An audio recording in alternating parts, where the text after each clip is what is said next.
From translation, NIV New International Version. This 77th day of the year. Today we are reading passages, Judges 1 to 2. Judges chapter 1, verses 1 to 36. After the death of Joshua, the Israelites asked the Lord, "Who of us is to go up first to fight against the Canaanites?" The Lord replied, "Judah shall go. I have given the land into their hands." The men of Judah then said to the Simonites, their fellow Israelites, "Come up with us into the territory allotted to us, to fight against the Canaanites. We will also go with you into yours." So the Simonites went with them.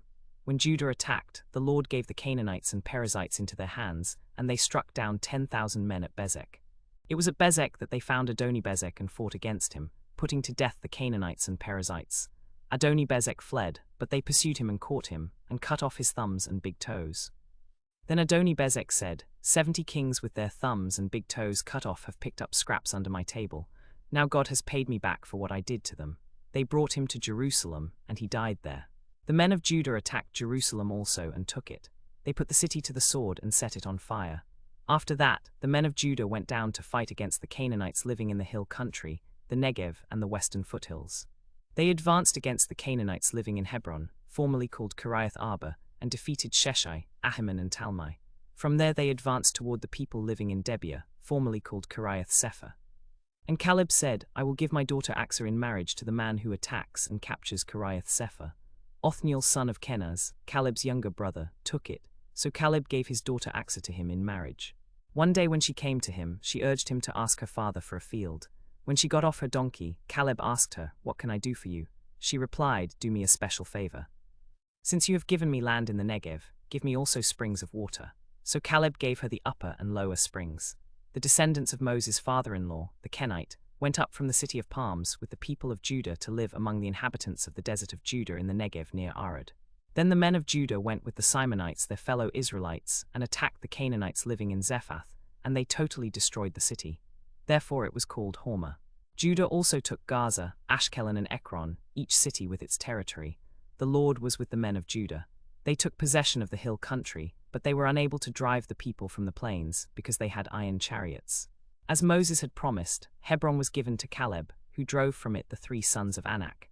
The Benjamites, however, failed to dislodge the Jebusites, who were living in Jerusalem. To this day the Jebusites live there with the Benjamites. The house of Joseph also went up against Bethel, and the Lord was with them. They sent men to spy out Bethel, formerly called Luz.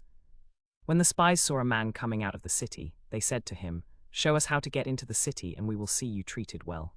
So he showed them, and they put the city to the sword, but spared the man and his whole family. He then went to the land of the Hittites, where he built a city and called it Luz, which is its name to this day. But Manasseh did not drive out the people of Beit-Shan and its settlements, or Taanach and its settlements, or the people of Dor and its settlements, or the people of Ibleam and its settlements, or the people of Megiddo and its settlements. The Canaanites persisted in living in that land.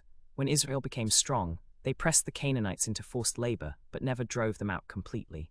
Neither did Ephraim drive out the Canaanites living in Jezer, but the Canaanites continued to live there among them. Neither did Zebulun drive out the Canaanites living in Kitron, or the inhabitants of Nahalol. So these Canaanites lived among them, but Zebulun did subject them to forced labor. Neither did Asher drive out the inhabitants of Akko, or of Sidon, or of Arlab, or of Ixib, or of Helba, or of Aphek, or of Rehob.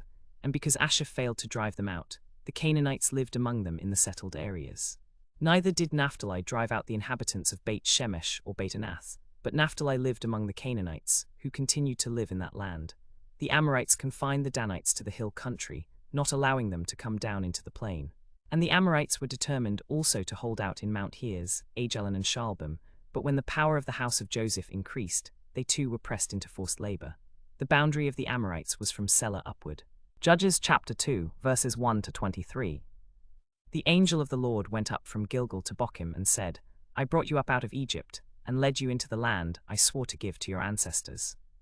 I said, I will never break my covenant with you, and you shall not make a covenant with the people of this land, but you shall break down their altars. Yet you have disobeyed me. Why have you done this?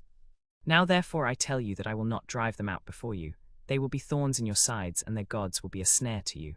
When the angel of the Lord had spoken these things to all the Israelites, the people wept aloud, and they called that place Bochim. There they offered sacrifices to the Lord. After Joshua had dismissed the Israelites, they went to take possession of the land, each to their own inheritance. The people served the Lord throughout the lifetime of Joshua and of the elders who outlived him and who had seen all the great things the Lord had done for Israel. Joshua son of Nun, the servant of the Lord, died at the age of 110. And they buried him in the land of his inheritance, at Timnath-Heres in the hill country of Ephraim, north of Mount Gaash. That whole generation was gathered to their ancestors, and another generation grew up after them, who did not know the Lord or what he had done for Israel. Then the Israelites did evil in the eyes of the Lord, and served the Baals. They forsook the Lord, the God of their ancestors, who had brought them out of Egypt. They followed and worshipped various gods of the peoples around them. They provoked the Lord to anger because they forsook him and served Baal and the Ashtoreths. The Lord's anger burned against Israel, and he handed them over to raiders who plundered them. He sold them to their enemies all around, and they were no longer able to withstand their enemies.